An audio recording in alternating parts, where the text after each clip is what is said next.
गुणों के गान में वर्धमान महान जिन विचरे हमारे ध्यान में।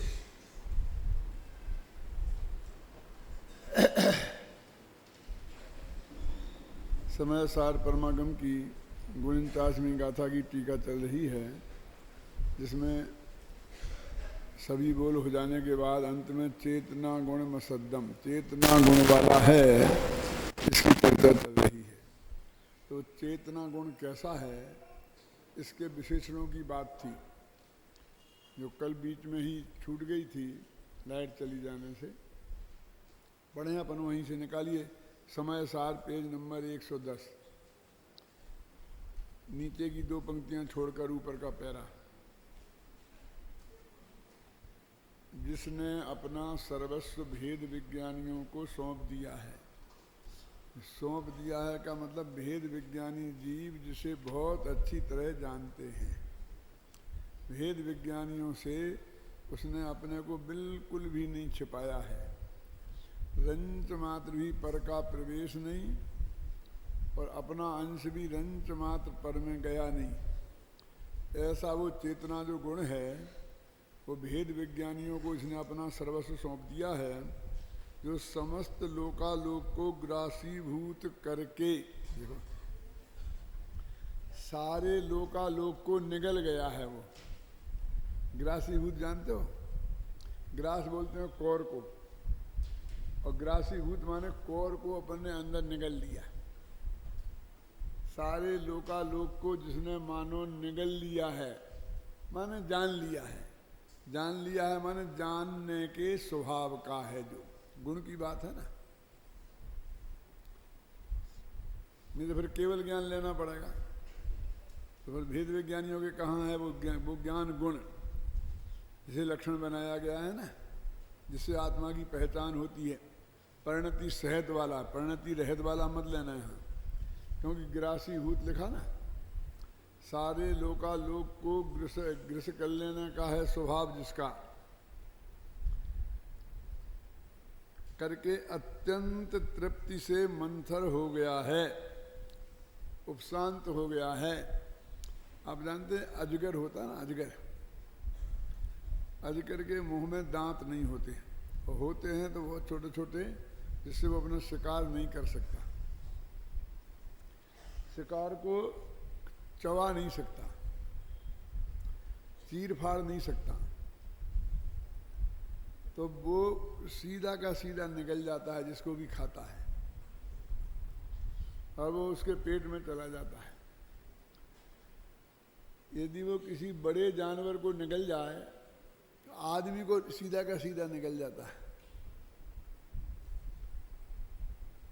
शास्त्र में पढ़ा हो आपने कि जो लक्ष्मण को शक्ति लगी थी, और वो दूर किससे हुई थी, बिसल्या नाम की राजकुमारी के स्नान के जल से दूर हुई थी।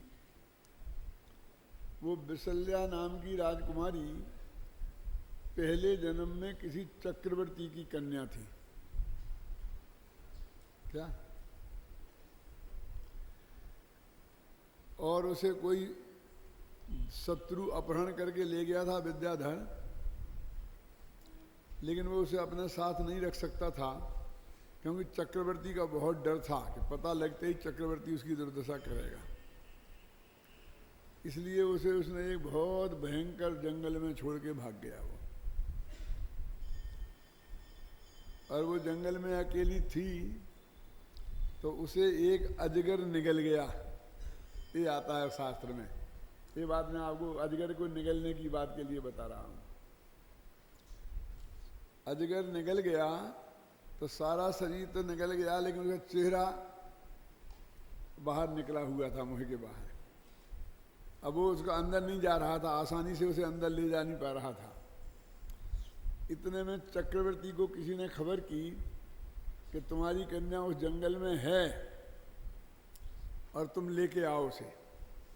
तो चक्रवर्ती दौड़ा दौड़ा वहाँ पहुँचा, तो उसने ये देखा कि वो अजगर उसको निगल गया है, आधी निगली है, अब इतना रह गया है, और अभी 2 क्षण में उसे भी निगल जाएगा।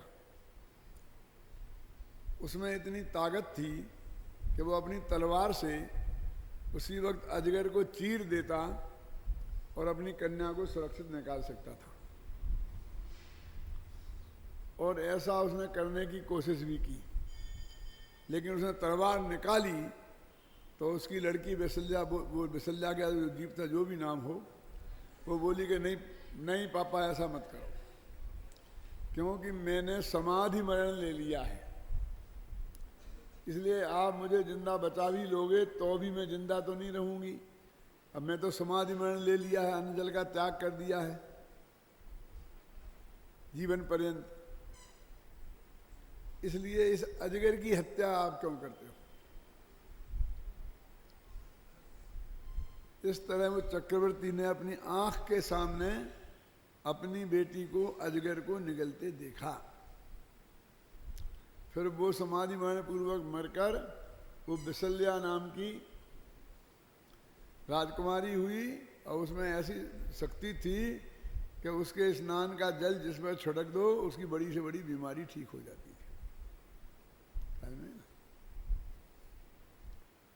मैं तो सिर्फ ये बात आपको इसलिए सुनाई है कि अजगर सीधे सीधे उसे निगल जाता है।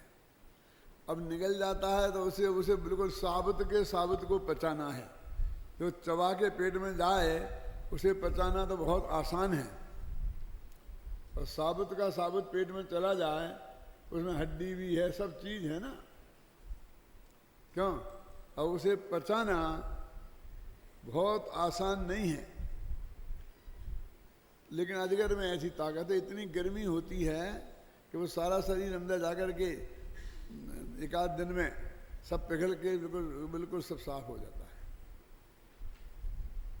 हड्डी मड्डी सब गल जाती है। लेकिन जब वो किसी बड़े जानवर को, किसी बड़े जीव को, जीव जंतु को निगल जाता है तो फिर वो ज़्यादा हिल डुल नहीं सकता, तो वैसा ही पड़ा रहता है। ये उसका उदाहरण दिया है आचार्य ने। देखो, सारे लोकालोक को ग्रासीभूत करके अत्यंत तृप्ति से मंथर हो गया है। अब उसे भोजन अब चाहिए नहीं, अत्यंत मंथर। अब किसी जीव पे वो झपटता नहीं, वो जीव उसके ऊपर से भी निकलते रहें, सामने आए, लेकिन उसको तो अब जितना चाहिए था भोजन मिल गया है, अब तो उसको पचाने की समस्या है,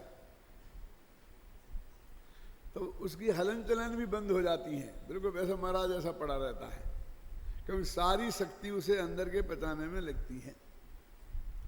डॉक्टर लोग हार्ट पेशेंट को भी ये कहते हैं कि खाना खाने के 2 घंटे बाद तक आप कोई काम नहीं करेंगे, बिल्कुल आराम करेंगे।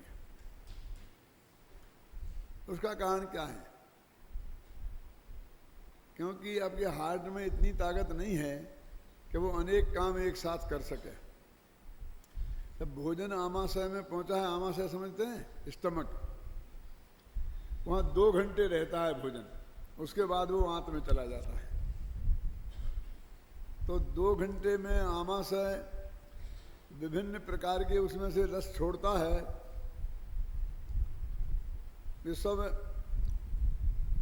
भोजन को तोड़ने वाली चीज होती है। एसिड, एसिड जैसे बोलते हैं ना, एसिड को छोड़ता है और उससे भोजन को वो पचाने की प्रक्रिया ठीक करके कि आंत में जाने लायक बनाता है। जो काम आपने दांतों से नहीं किया उस काम को भी वो करता है। वहाँ भी दांत तो है नहीं, लेकिन वो एसिड से उसको तोड़कर दूध को फटाफट अंदर जाकर एसिड छोड़ते हुए बिल्कुल फट जाता है। कभी कभी उल्टी हो जाती है ना, तो दूध बाहर से दूध जैसा नहीं निकलता है, फटाया दही जैसा निकलता है। तो उस आमाशय को सक्रिय करने के लिए बहुत खून की जरूरत है, तो हार्ट सारी सप्लाई उधर करता है और सारे माथे को, हाथों को, पैरों को बहुत कम सप्लाई करता है। इतनी करता है कि जिससे वे जिंदा रह जाएं बस। यदि आपने हाथ पैर से और माथे से काम किया तो उसे भी वहाँ ज़्यादा खून सप्लाई करना पड़ेगा। ज़्यादा करेगा तो उसको कम मिलेगा आमाशय को, तो वो भोजन को ढंग से तोड़ नहीं पाएगा। तो आपको अपच हो जाएगी। फिर वैसा ही बिना तोड़ा हुआ भोजन और आंत में चला गया तो कब्जियत हो जाएगी और बहुत बहुत तकलीफें आपको खड़ी हो सकती हैं। और जवान लोगों को क्यों नहीं है? क्योंकि उनका हार्ट इतना मजबूत है कि उसके लिए भी पूरा खून पहुंचा देता है और बाकी शरीर को भी, दिमाग को भी पहुंचाता रहता है। आप दौड़ो भी तो भी आपको भी वो देता रहता है, समझे ना। इसलिए वो कहते हैं कि 2 घंटे तक खाना खाने के बाद बस आप आराम करो और सारी शक्ति हार्ट को वहाँ लगाने दो, फिर आप बाहर लगाना। तो ऐसे ही वो भी बिल्कुल, क्योंकि सारी शक्ति उसके आमाशय में जा रही है। तो अत्यंत मंथर, मंथर का मतलब जिसे हिलना डुलना भी पसंद न है, मंथर गति से चले, समझे ना। ऐसा इसने सारे लोकालोक को ग्रासीभूत, सारे लोकालोक को जान लिया है। अब इसको कोई जानने का विकल्प भी क्या हो सकता है? कुछ बाकी बचा ही नहीं। इसलिए वो अत्यंत मंथर होकर, अत्यंत तृप्त होकर, क्या लिखा, क्या लिखा है? ग्रासीभूत करके अत्यंत तृप्ति से मंथर हो गया है। तृप्त हो गया ना, इसको कोई वहां कर नहीं सकता, ऐसी बात नहीं है कि अब कुछ बचा ही नहीं ना, अब उसे कोई काम ही नहीं है ना। क्यों? अब क्या कर रहे साहब? आराम कर रहे हैं कि क्यों, क्या बात है? तबीयत तो ठीक है कि क्या करें? कोई काम नहीं है तो आराम नहीं करें तो क्या करें? अब उसे कुछ काम नहीं रहा, उपशांत हो गया है। जानने का जो विकल्प था वो समाप्त हो गया है। वो एक ही वो ही था, और तो कुछ करता ही नहीं था। इस स्वपर को जानने का काम इसका है, और वो भी काम समाप्त हो गया, ख्याल में है ना, इसलिए खत्म हो गया। अत्यंत स्वरूप सौख्य से तृप्त होने के कारण बाहर निकलने को अनुद्यमी हो गया है। वो अजगर भी तृप्त हो गया ना, सुखी हो गया ना उसके हिसाब से। इसलिए अपने वो जहाँ पड़ा है वहाँ से कहीं जाने की इच्छा नहीं है। तो ऐसे ही से अनंत सुख की प्राप्ति वाला है ना, इसलिए उससे तृप्त हो जाने के कारण इसे अनुद्यमी हो गया। कोई उद्यम, कोई काम नहीं करना, कोई प्रसाद नहीं करना। अतः कभी भी किंचित मात्र भी चलायमान नहीं होता, बस अपने में ही रहता है। और जीव से भिन्न अन्य द्रव्यों में नहीं पाए जाने के कारण, और अकेले जीव में ही पाया जाता है। और अपने ही जीव में अपना क्या, कौन किसकी बात चल रही है? चेतना गुण। अपना चेतना गुण सिर्फ अपने में ही पाया जाता है, समझे ना। अन्य द्रव्यों में नहीं पाए जाने के कारण स्वभावभूत है, इसलिए ये अपने आत्मा का स्वभाव है। ऐसा चेतना गुण समस्त विवादों का नाश करने वाला है। ये समस्त विवादों का नाश करने वाला है, मैं सारे झगड़ों को मिटा देगा। कौन से झगड़े मिटा देगा ये? क्यों? अपने समाज के झगड़े मिटा देगा, अपने मिशन के झगड़े मिटा देगा, अपने देश के झगड़े मिटा देगा, पाकिस्तान से लड़ाई मिटा देगा। समस्त विवाद कौन से? बोलो रमेश। ये जो 38वीं गाथा में, 38 से लेके 44वीं गाथा तक जो समस्त विवाद खड़े हुए थे, कौन से? कर्म जीव है, कर्म का पुद्गल, 8 प्रकार के बताए थे ना मान्यताएं जीव की। पढ़ो, कोई गाथाएं पढ़ लो, कौन सी? 38 से 44 तक तो ख्याल में आ जाएंगे कितने, कौन से झगड़े मिटाएगा ये। 38 से 44 गाथाएं का पद्यानुवाद पढ़ लो, क्योंकि दिमाग में आना चाहिए ना कौन से झगड़े मिटाएगा जी।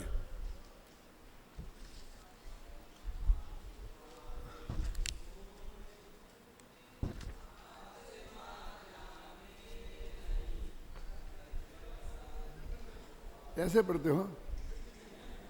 ढंग से पढ़ो भाई। परात्मवादी, 95 पेज। परात्मवादी मूढ़ जन निज आत्मा जान नहीं,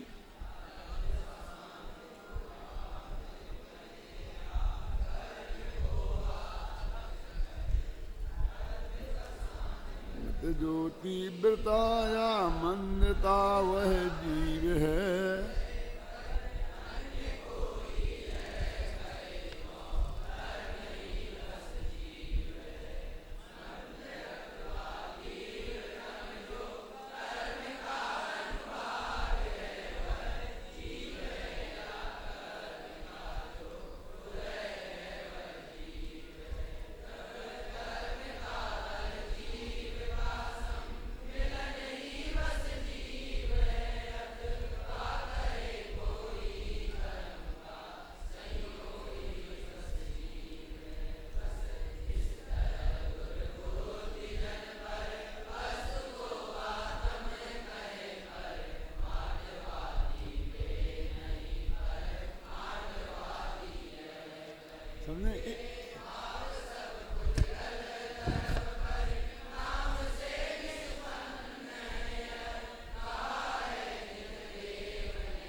समय बस बस बस बस बस अब घर पर शांति से स्वाध्याय कर लेना कि जीव के संबंध में जो परमार्थवाद को नहीं जानते हैं वे लोग ऐसे 8 तरह की मान्यताएं करते हैं, इन्हें जीव मानते हैं। और इस तरह उनमें बहुत बड़ा विवाद है कि जीव क्या है। तो कहते चेतना गुण उन सारे विवादों को नाश कर देता है। कहते जिसमें ये चेतना गुण पाया जाए वो जीव है, और जिसमें चेतना गुण नहीं पाया जाए वो जीव नहीं है। ख्याल में है ना? ये चेतना गुण सारे विवादों को नाश करने वाला है, समझ गए ना? क्योंकि हमको ये तो ध्यान ही नहीं रहता है कि कहीं इस गाथा में पीछे जो चर्चा चली है उसमें कोई विवाद की चर्चा आई है। अपन को तो यही विवाद दिखते हैं ना, क्यों? जो समाज में हो रहे, मिशन में हो रहे, देश में हो रहे, दुनिया में हो रहे। हम कहते हैं इस सारे विवादों का नाश हो जाए तो उन अमेरिका वालों को बता दो ना, क्यों? ये विवादों के नाश करने का ये उपाय है। एक किन में हो रहे विवाद? जो जीव की खोज में है उनमें। और क्या विवाद हो रहा है? कोई कहता है कर्म जीव है, कोई कहता है शरीर जीव है, कोई कहता है नो कर्म जीव है, कोई कहता है कर्म का सम्मिलन जीव है, कोई कहता है राग द्वेष मोह जीव है। समझ गए ना? ये विवाद हैं। और इन सारे विवादों को नाश करने वाला कौन सा है? वो चेतना गुण। तो चेतना गुण अतिव्याप्ति अव्याप्ति और असंभव दोष से रहित ये जीव का लक्षण है। इसलिए ये समस्त दोषों में विवादों को नाश करने वाला है। ऐसा मुरझा जाता है कि इसमें क्या है, क्योंकि हमारी दृष्टि में ये कोई विवाद ही नहीं है, हमारी दृष्टि में ये कोई प्रॉब्लम ही नहीं है। क्यों? हमारी दृष्टि में ये कोई समस्या ही नहीं है जिसका हमें समाधान चाहिए हो। है? कि जीव क्या है, क्या जीव का वास्तविक स्वरूप क्या है, ये हमारे लिए कोई प्रॉब्लम नहीं है। आ जाए तो ठीक है, नहीं आ जाए तो ठीक है। हम आपका प्रवचन सुनते हैं तो 1 घंटा धर्म तो हो ही जाता है, नहीं आएगा समझ में तो नहीं आएगा, सब पुण्य तो बनेगा ही। कि पुण्य तो पूजा करने से ज़्यादा बनेगा। क्यों? उसमें जैसा उपयोग स्थिर नहीं हो पाता है जैसा इसमें होता है। कि क्या बात करते हो, वो भगवान की पूजा और ये तुम्हारी वाणी। भैया हमारी वाणी नहीं है, वो भगवान की पूजा और ये भगवान की वाणी।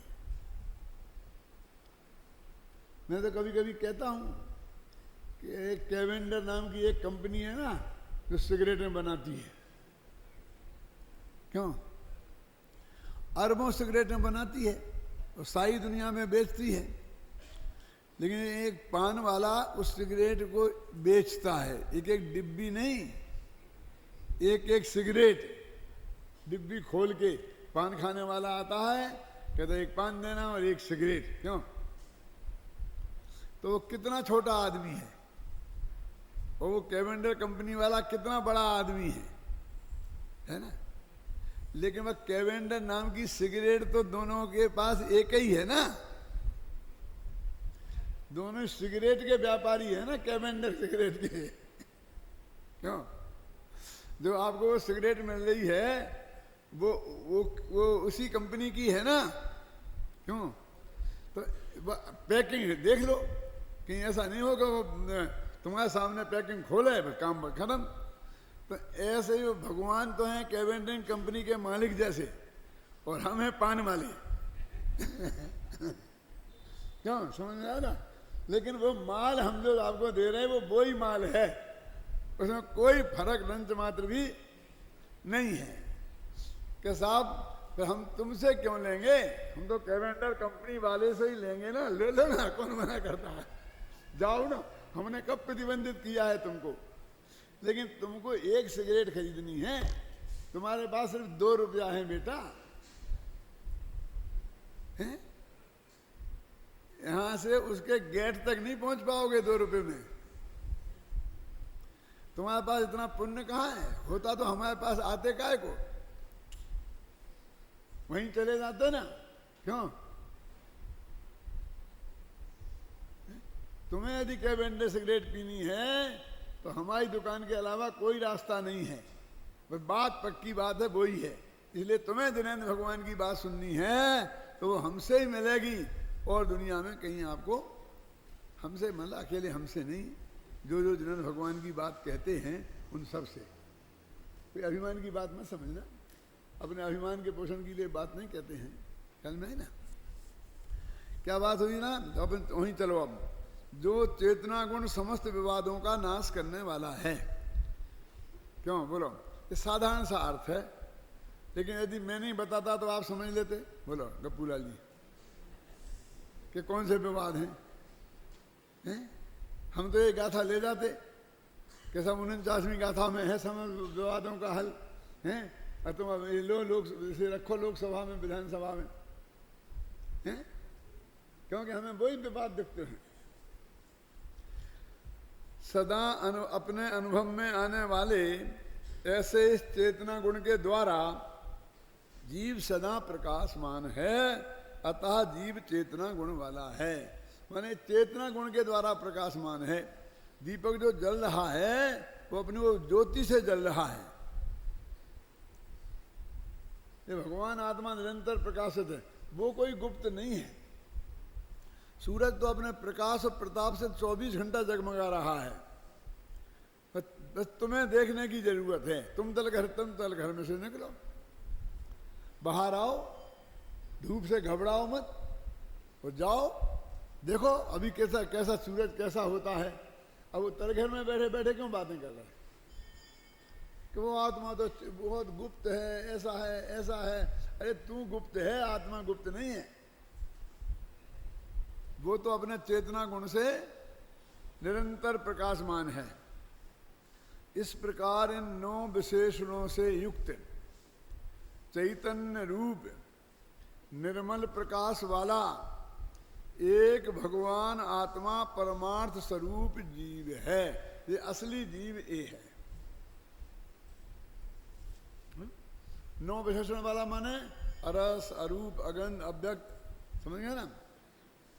और चैतन्य रूप, ये चेतना गुण की बात। निर्मल प्रकाश वाला, प्रकाशमान की बात। एक भगवान आत्मा ही परमार्थ जीव, असली जीव ये है।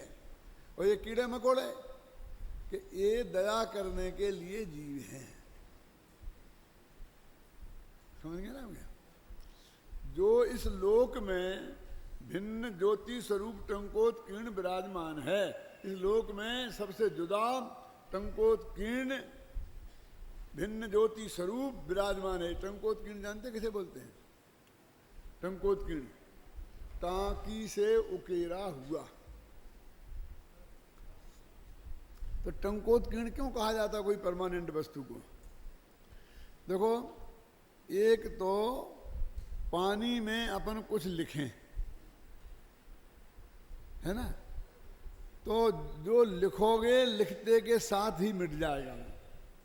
पूरा नमोकार मंत्र लिखो ना, तो ना लिखोगे और माँ लिखोगे तो ना मिट जाएगा, है ना। फिर उसे अपन खड़िया से पार्टी पे लिखें। अभी बच्चे तो समझते ही नहीं है क्या खड़िया है क्या पार्टी है, तुम लोग तो समझते होगे ना। तो वो भी मिट जाने वाला है। फिर अपन स्याही से कागज पर लिखें तो वो भी मिट जाने वाला है, समझ गए ना। तो वो कहते हैं टांकी से पत्थर पर उकेरें, इस शिलालेख कहते हैं ना। तो शिलालेख क्यों टांकी से पत्थर पर उकेर के लिखे जाते हैं? इसलिए लिखे जाते हैं कि अधिक काल तक उनके रहने की गारंटी है। तो कोई चीज को टिकाऊ के अर्थ में टंकोत्कीर्ण बोलते हैं। अत्यंत टिकाऊ वस्तु को क्या बोलते हैं? टंकोत्कीर्ण। ऐसा भगवान आत्मा टंकोत्कीर्ण है। ऐसा नहीं है कि अभी हमें तुम्हें बताया कल मिट जाएगा, विराजमान है। रस रूप गंध स्पर्श, ये चार पुद्गल के गुण हैं। शब्द पुद्गल की पर्याय है।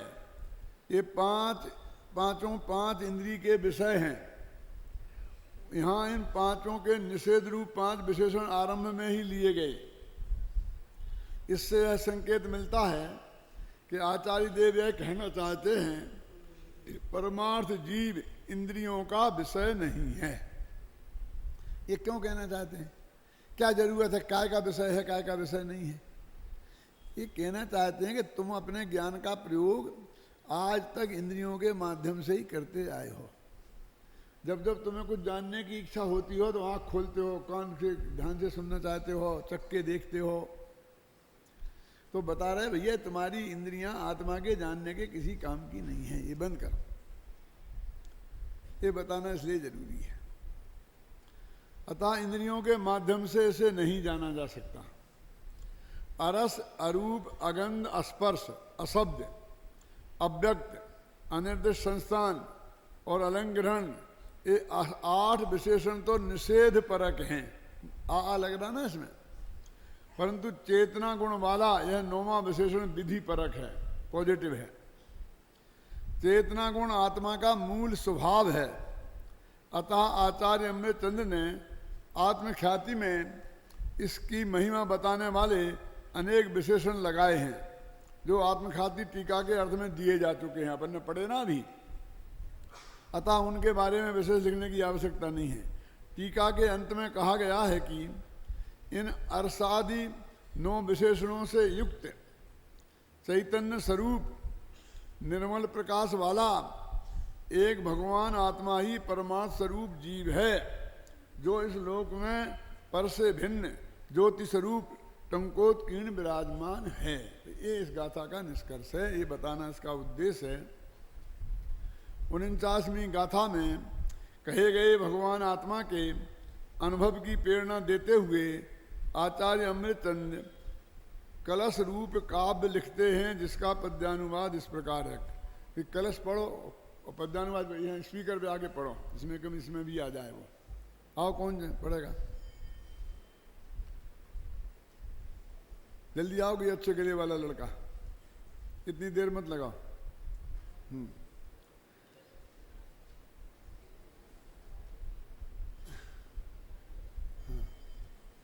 समझे ना? एक कलश 35वां और उसका पद्यानुवाद।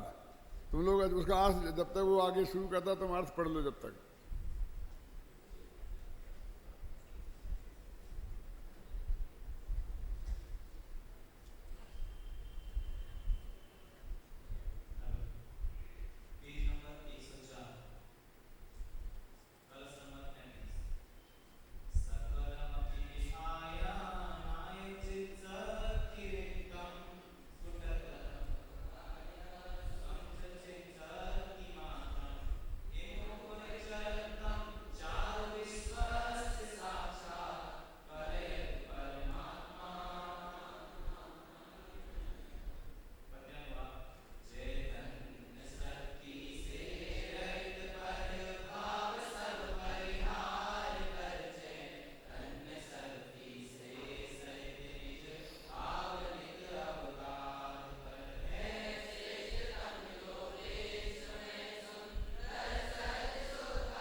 देखो, ये पद्यानुवाद आपने पढ़ा है, इसका अर्थ आपके ख्याल में एकदम आ गया होगा ना।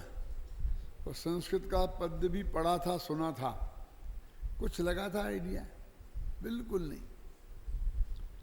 इसका गद्य भी पढ़ो तो भी उतना स्पष्ट नहीं होगा, और ग्रंथों में से पढ़ो तो भी नहीं होगा। लेकिन एक कलश में पद्यानुवाद में वो बात कितनी साफ आ गई है कि चैतन्य शक्ति से रहित प्रभाव सब परिहार कर।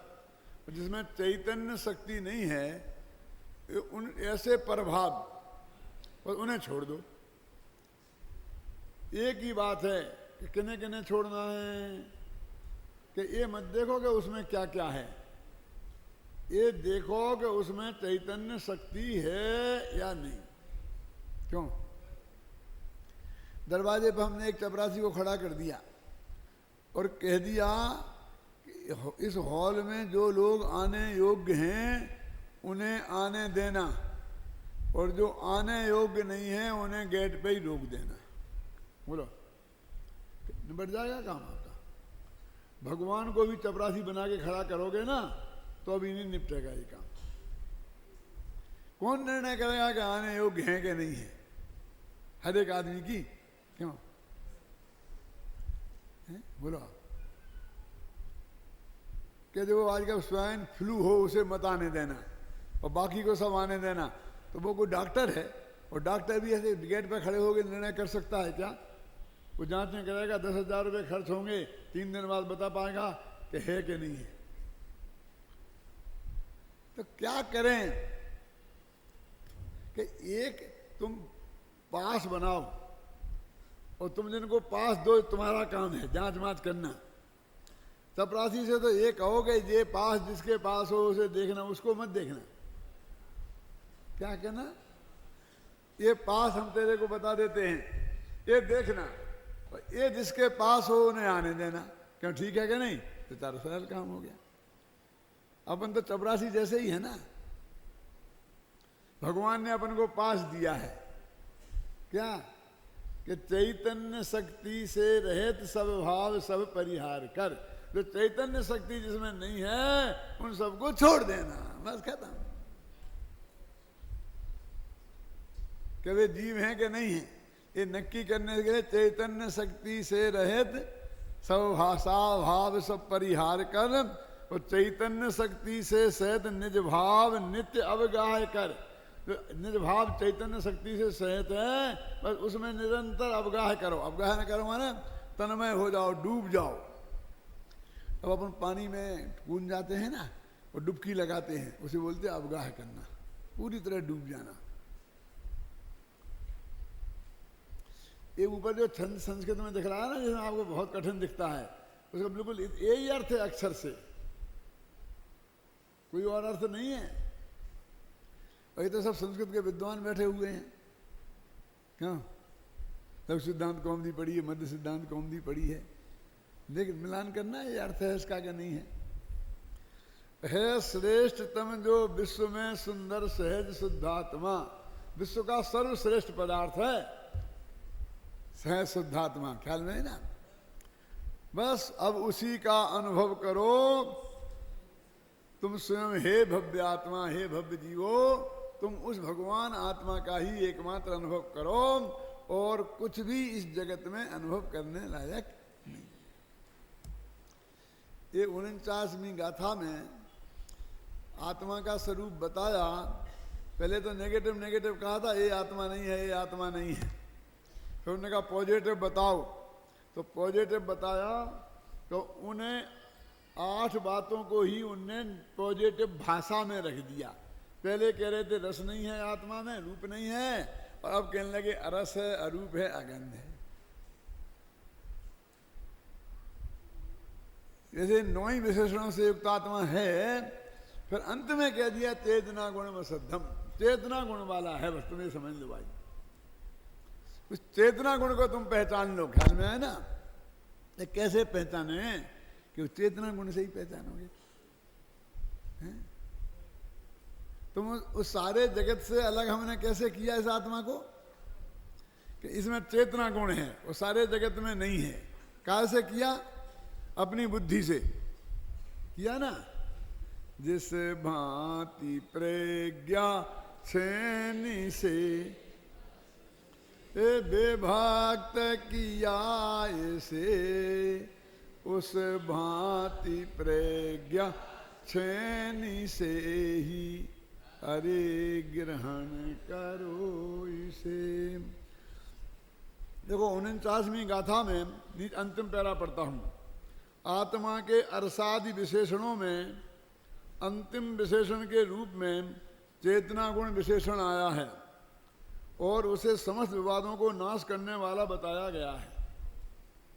वह चेतना गुण भगवान आत्मा का असाधारण स्वभाव होने से आत्मा की पहचान का चिन्ह है, लक्षण है।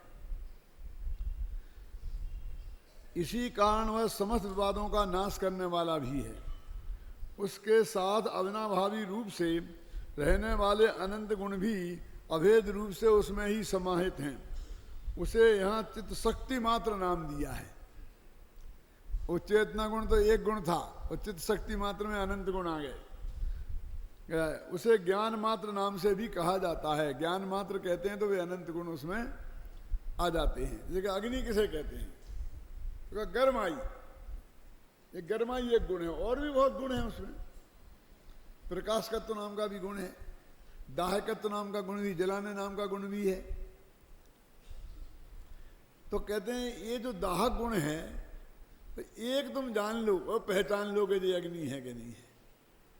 अब बोलो गर्म लोहा है और ये ठंडा लोहा है, तो इसमें अग्नि है कि नहीं है? बोलो गर्म लोहे में वो गर्म है, गर्माई से पहचान ले कि लोहा तो गर्म होता नहीं है।